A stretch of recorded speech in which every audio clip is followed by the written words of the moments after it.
네, 진세로입니다. 48에 앉는 건 기본 21번부터 해설 강의를 이어가도록 하겠습니다.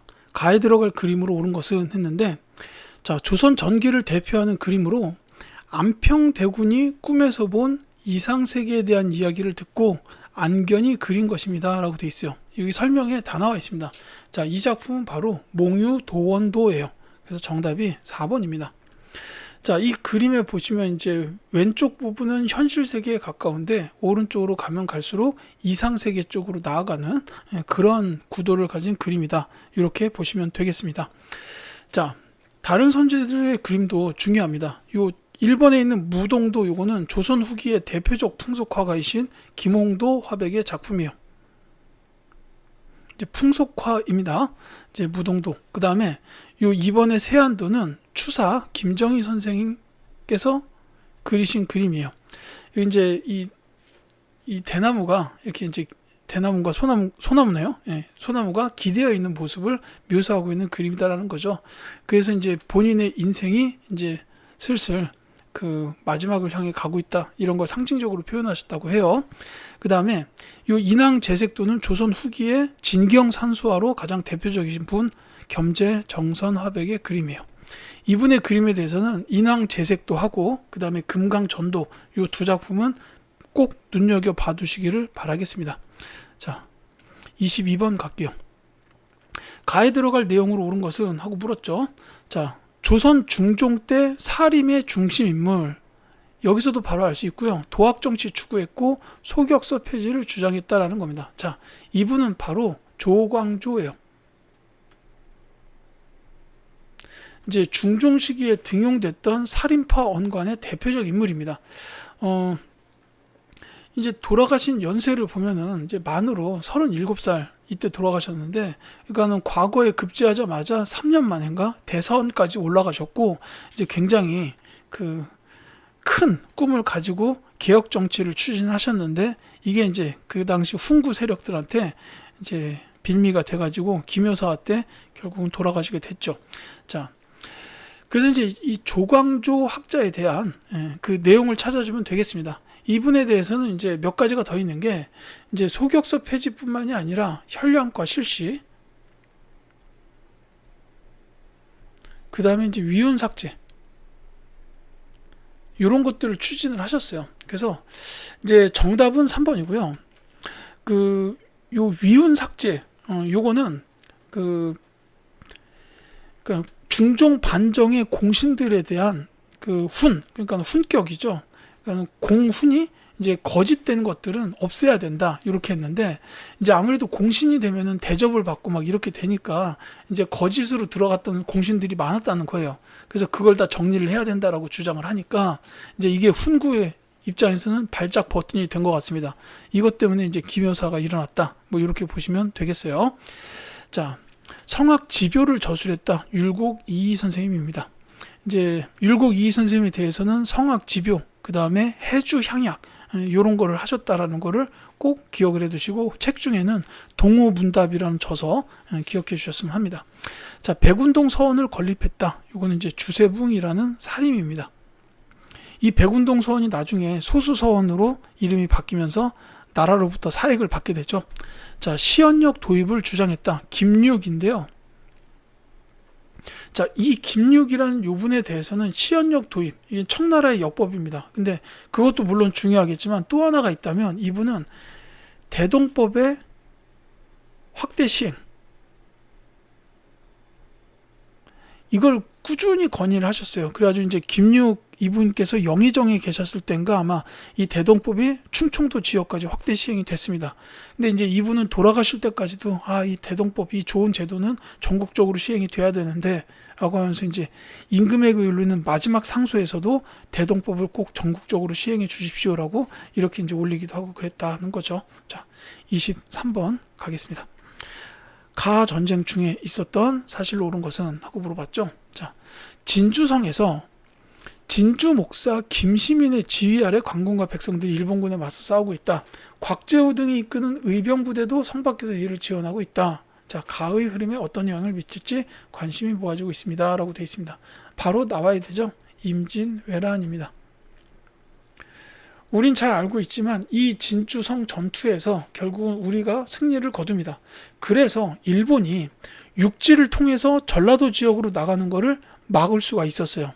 이 전라도 지역으로 가는 걸 막는 게 굉장히 중요했던 게, 이 전라도가 곡창지대다 보니까 이 지역을 일본이 장악을 하게 되면 거기서 나오는 쌀을 바탕으로 해가지고 계속해서 전쟁을 이끌어 나갈 수가 있다는 거예요.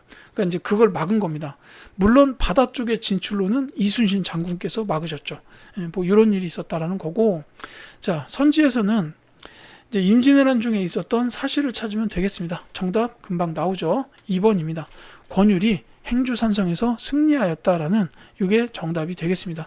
이제 진주 전투에서 승리를 거두고 그 다음에 이제 명나라 군대가 참전을 해가지고 조명연합군이 평양을 탈환하는 일이 있었죠. 그리고 그 이후에 이제 그 행주산성, 지금 이제 서울과 고향 경계 쪽에 있어요.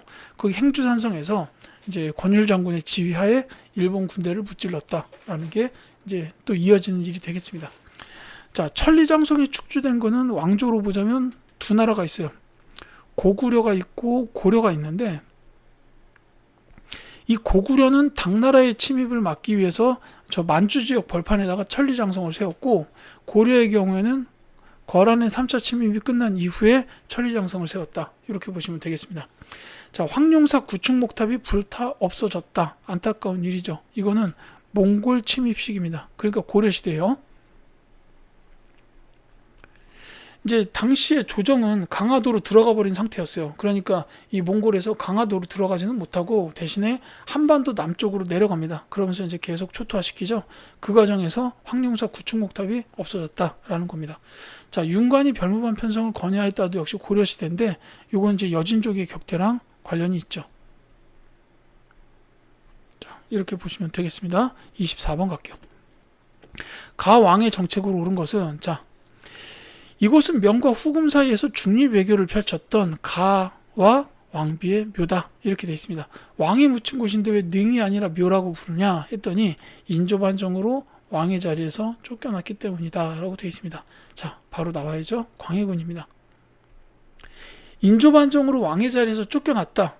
이제 이것도 광해군에 대한 키워드가 될 거고, 중립외교, 명과 후금 사이에서 중립외교를 펼쳤다. 이거 관련된 게 이제 그 강옥립 투항 사건이라고 부르는 그 일이 있죠. 이제 명나라의 요구에 의해서 이제 그 광해군이 강옥립 장군을 총지휘관으로 해서 부대를 파견을 합니다. 그래서 이제 후금과 전투를 벌이다가 나중에 이제 강옥립 장군이 투항을 했다라는 거죠.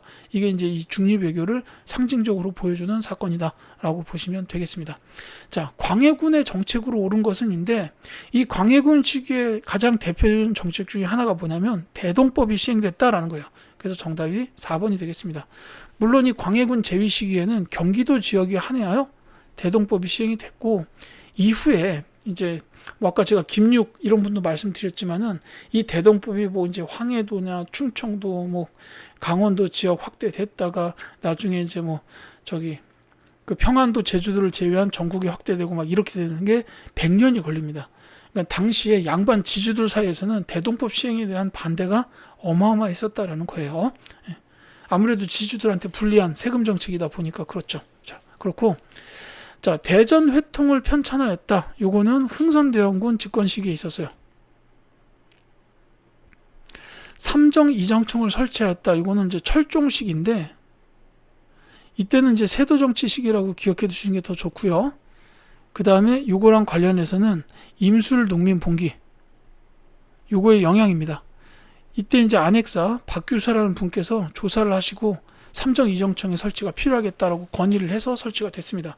다만 제대로 기능은 안 됐어요. 초계문신제를 실시한 것은 정조의 대표적인 업적 중 하나가 되겠습니다. 자, 25번 갈게요. 가와 다, 불상을 만들어진 순서대로 옳게 나열한 것은? 하고 물어봤습니다.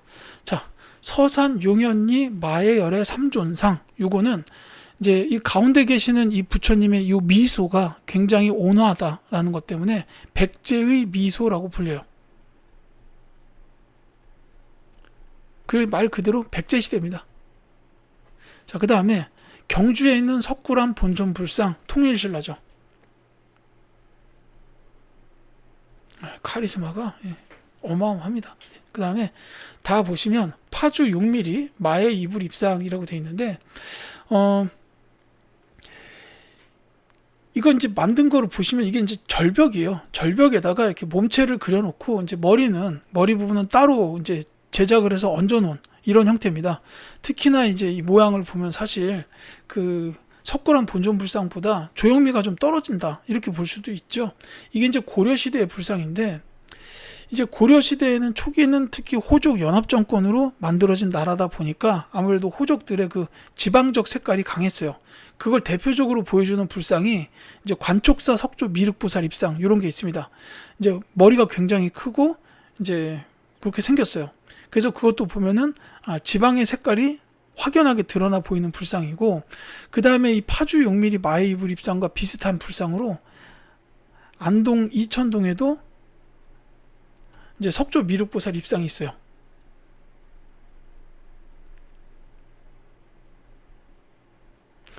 이의 불상도 마찬가지로 이제 절벽에다가 몸을 새겨놓고 이제 머리는 따로 만들어가지고 얹어놓은 이런 형태인데 역시 지방색이 굉장히 강하게 느껴지는 그런 불상이다라는 겁니다.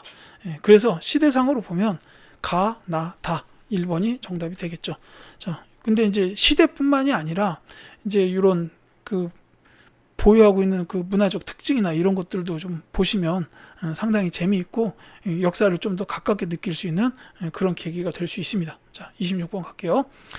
다음에서 설명하는 명절로 옳은 것은 자, 음력 8월 15일에는 해곡식과 해가일로 차례를 지내고 성묘를 하는 풍습이 있습니다. 송편을 빚어먹고 강강술래를 한다. 추석이죠. 뭐 이건 길게 말씀드릴 것도 없습니다. 자, 단오는 음력 5월 5일, 설날은 음력 1월 1일, 그 다음에 추석은 8월 15일 말씀드렸고, 이 한식 같은 경우에는 동지로부터 105일 후,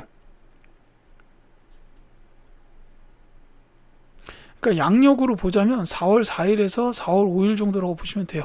이때쯤에 이제 차가운 음식을 먹는다라는 이런 풍습이 있습니다. 자, 27번 가겠습니다. 다음을 통하여 알 수 있는 지역을 지도에서 옳게 고른 것은 하고 물어봤죠. 자, 송산리 고분군에 가면 백제 문화를 만날 수 있다. 석장리 유적에 가면 구석기 생활을 체험할 수 있다. 그 다음에 우금치에 가면 동학농민군의 아픔을 느낄 수 있다. 이렇게 나와 있습니다. 제가 이 지역을 방문했을 때 하루에 이 지역 전부를 다 가봤습니다. 여기는 충청남도 공주입니다. 그래서 정답은 2번 나가 되겠습니다. 자, 이 공주 지역이에요. 이제 공주 석장리 이게 이제 구석기 유적지고 이제 유명하죠. 그 다음에 이제 송산리 고분군 가면은 백제 문화를 만날 수 있다 되어 있는데 요 근처에 무령왕릉이 있습니다. 꼭 가보셔야 하고요. 그 다음에 요 공주 우금치, 이 우금치 농민 운동 전투 전적비가 지금 우금치에 있어요. 이 공주 분들은 여기를 우금티라고 부르더라고요. 이 지역 사투리 같은데 어쨌거나 이 우금치 가면은 이제 전적비 서 있고 그 다음에 이제 거기 기념관에서 우금치 전투의 흐름이나 이런 부분들을 이제 상세하게 확인할 수가 있습니다. 이렇게 보시면 되겠죠. 자, 그 다음에 28번 가겠습니다. 가에 들어갈 내용으로 옳지 않은 것은 해가지고 조선 후기 상업에 대하여 이야기해보자 라고 돼 있어요. 경강상인이 한강을 무대로 운송업에 종사했다라는 거고 그 다음에 가가 있습니다. 자, 옳지 않은 거예요. 그러니까 조선 후기가 아닌 걸 찾아주면 되겠는데 자, 이건 하나하나 말씀을 드리겠습니다. 내상이 일본과의 무역을 주도했다. 요 내상할 때 요 내가 동래 그러니까 부산 지역에 있었던 상인이라고 보시면 돼요. 부산 지역입니다. 조선 후기의 상인이 맞아요. 그래서 1번은 옳은 거에 해당하고 2번 병란도에서 송과의 무역이 이루어졌다. 이거는 이제 고려시대이기 때문에 옳지 않겠죠. 그래서 정답은 2번이 됩니다. 이 병란도는 예성강 하구에 있었어요. 그러니까 이게 뭐 국제무역항 같은 경우에는 당연히 수도 근처에 있어야 됩니다. 그래서 이 고려시대에는 그 개성 근처에 있었던 예성강 하구의 병란도, 그 다음에 통일신라 시대에는 경주와 가까운 울산항 이런 데가 국제무역항 기능을 했었다라고 보시면 되겠고, 자, 관청의 물품을 조달하는 공인이 활동했다. 이것도 조선 후기가 맞죠. 이 공인은 대동법 시행에 따라서 이제 지방의 토산물들을 이제 정부에다 조달하는 역할을 맡은 상인들이었어요. 그렇게 보시면 됩니다. 그전에는 지방의 토산물을 세금으로 냈지만 이때부터는 이제 지방 토산물은 이제 상행위의 대상이 되는 물품이 되었다. 이렇게 이해하시면 돼요. 자, 정기시장인 장시가 전국 각지에서 열렸다. 이 장시도 조선 후기에 열렸던 시장이다라고 보시면 되겠습니다. 그래서 정답은 2번 고려시대요. 자, 29번 갑시다. 다음 퀴즈의 정답으로 옳은 것은 하고 물었죠. 자, 조선시대의 정부가 부족한 국가재정을 보충하기 위해 곡물이나 돈 등을 받고 그 대가로 신분을 상승시켜 주거나 벼슬을 내린 정책을 무엇이라 할까요? 자, 이 정책은 그냥 말씀드릴게요. 납속책입니다. 정답은 1번이에요.